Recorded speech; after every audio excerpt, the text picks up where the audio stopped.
Дирекция информационных систем компании «Казахтелеком» подвела итоги конкурса ID-хост «Рифмуй пост».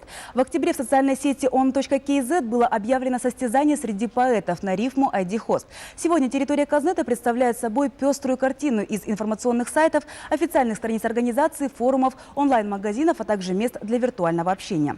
На конкурс, объявленный в социальной сети on.kz, поступило 106 стихотворений от 42 поэтов. Самому младшему участнику литературного состязания – 1,5 года. За него страничку и блог ведет его отец. Это наш маленький блогер. У него есть свой блог на on.kz. К сожалению, мы стих сегодня не совсем выучили. Главный приз завоевал Виктор Тигай. Благодаря литературному таланту в 16 лет у него появилась возможность попробовать себя в деле сайтостроения. Главный приз – это услуга хостинга, которая позволяет разместить сайт среднего размера в интернете. И я надеюсь, она будет очень полезна нашему победителю.